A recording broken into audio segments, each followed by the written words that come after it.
बहुत ही प्रसिद्ध कहानी है। आज से लगभग 1500 साल पहले भारत में एक बौद्ध भिक्षु रहा करते थे। उनका नाम था बोधिधर्मा। पूरे बौद्ध धर्म के इतिहास में गौतम बुद्ध के बाद अगर कोई सबसे ज़्यादा प्रभावशाली और प्रसिद्ध बौद्ध भिक्षुक हुए हैं तो वो बोधिधर्मा ही थे।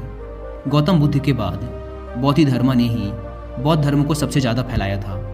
वो बोधिधर्मा ही थे जो बौद्ध धर्म को भारत से चीन ले गए थे, जो बाद में जैन बुद्धिज्म के नाम से प्रसिद्ध हुआ और फिर ये चाइना से होता हुआ जापान, कोरिया और दक्षिण पूर्व एशिया के कई देशों में फैल गया। उस समय चीन में जो सम्राट था उसका नाम था बू। सम्राट बू ने गौतम बुद्ध और उनके शांति के विचारों के बारे में बहुत सुन रखा था और वो उनसे बहुत प्रभावित भी था। कहा जाता है कि सम्राट बू सालों इंतजार करता रहा कि महान हिमालय की दुर्गम घाटियों को पार कर भारत की ओर से कोई बौद्ध भिक्षु चाइना में आ जाए और उसे बुद्धिज्म व उसके विचारों के बारे में बताए। जब बोधिधर्मा चाइना पहुंचे तो बूढ़ा सम्राट बू उनसे मिलने आया। उस समय सम्राट बू मानसिक अशांति की समस्या से गुजर रहा था। उसने बोधिधर्मा से कहा, मैंने बहुत कोशिश की, हर तरह से प्रयास करके देख लिया, लेकिन मेरे मन में शांति नहीं है। ये हर समय भटकता रहता है। क्या आप मेरे मन को शांत कर सकते हैं? बोधिधर्मा ने कहा, कहाँ है तुम्हारा शांत मन? दो मुझे, मैं उसे अभी शांत करके देता हूँ। सम्राट बू को कुछ समझ नहीं आया और वो चुपचाप खड़ा रहा। बोधिधर्मा ने कहा, ठीक है, मैं तुम्हारा मन शांत कर दूंगा, लेकिन इसके लिए तुम्हें कल सुबह 4 बजे अकेले मेरे पास आना होगा।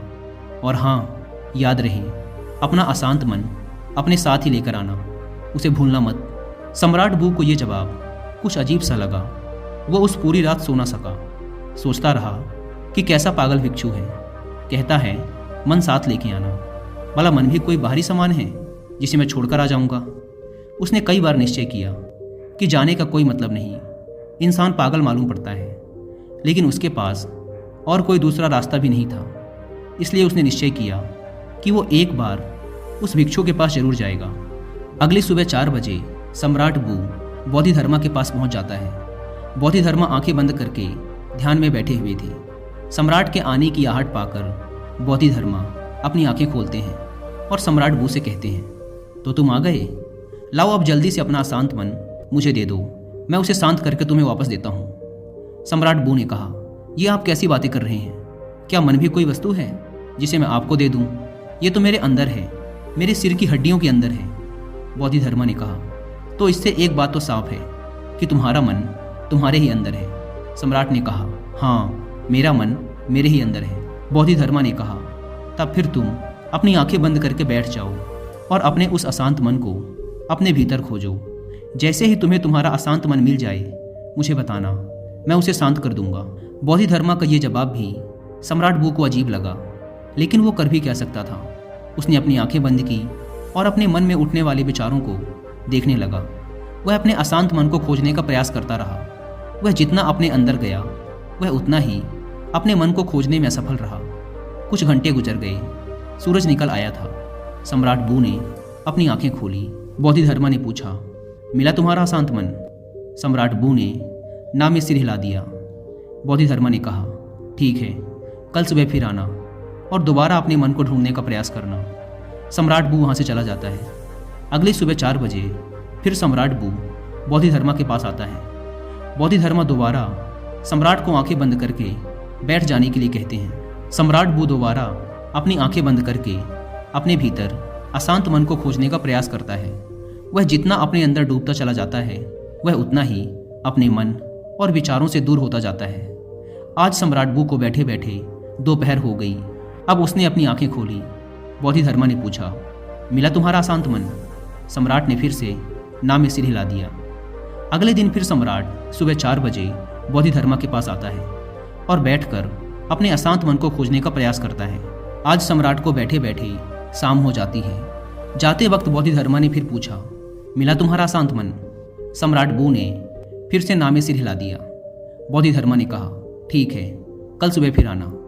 आज सम्राट बू सुबह 3 बजे ही आ जाता है और बैठकर अशांत मन को अपने भीतर खोजने लगता है।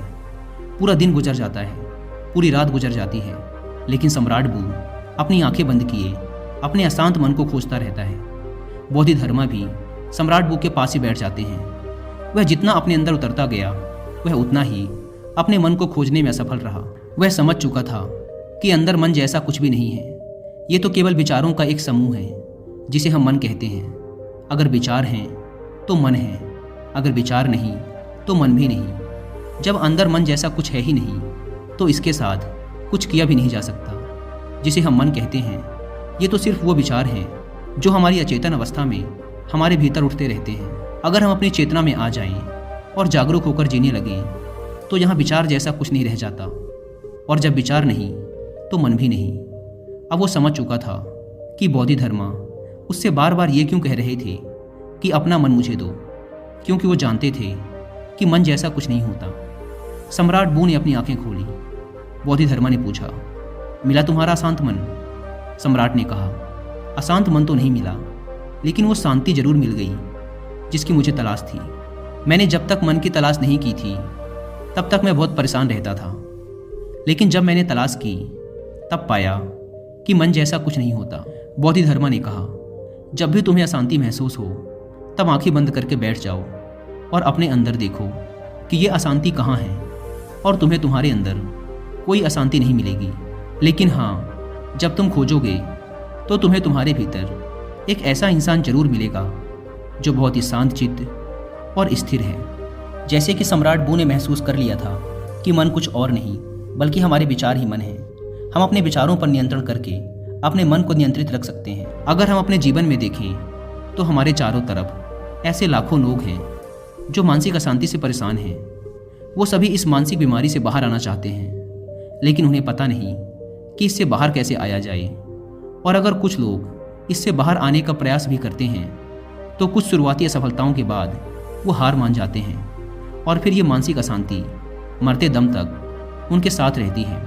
कई बार कुछ मानसिक विचार शारीरिक दर्द से भी ज़्यादा दर्दनाक होते हैं, और ये इंसान का जीवन बहुत मुश्किल बना देते हैं। लोग इस मानसिक अशांति से गुजरते हैं क्योंकि वो कभी भी अपने अशांत मन को खोजने का प्रयास नहीं करते। वो कभी भी अपने भीतर झांक कर ये देखने का प्रयास नहीं करते कि असल में इस मानसिक अशांति का कारण क्या है। जैसे कि हमने ऊपर कहानी में देखा कि मन जैसी कोई चीज़ हमारे अंदर नहीं होती। असल में मन हमारे अंदर उठ रहे विचारों का समूह है, क्योंकि हम अचेतन तरीके से बस कुछ भी सोचे जा रहे हैं। कभी बीते हुए कल के बारे में सोचते हैं तो कभी आने वाले कल के बारे में। इन विचारों की भागा दौड़ी में हम ये भूल ही चुके हैं कि जीवन ना तो भूतकाल में है और ना ही भविष्य में। जीवन तो आज में है, इसी पल में है जिसे हमने जीना ही छोड़ दिया है। अगर हम अपनी चेतन अवस्था में रहना सीख जाएं, जागरूक होकर अपने अंदर चलने वाले विचारों को देखना शुरू कर दें, तो धीरे धीरे हमारे अंदर उठने वाले विचार कम होना शुरू हो जाएंगे। क्योंकि तब विचारों को उत्पन्न होने का समय नहीं मिल पाता, क्योंकि हमारा मन ज़्यादातर तभी सोचता है जब ये अचेतन यानी कि अनकॉन्शियस अवस्था में होता है। इसलिए जैसे जैसे हमारी जागरूकता यानी अवेयरनेस बढ़ती जाती है, हमारे विचारों के उठने की तीव्रता कम होती चली जाती है, और जब हम विचार शून्य हो जाते हैं तो हमारा मन गायब हो जाता है, और ये हमारे लिए मुसीबत नहीं बल्कि खुशी और शांति का स्रोत बन जाता है।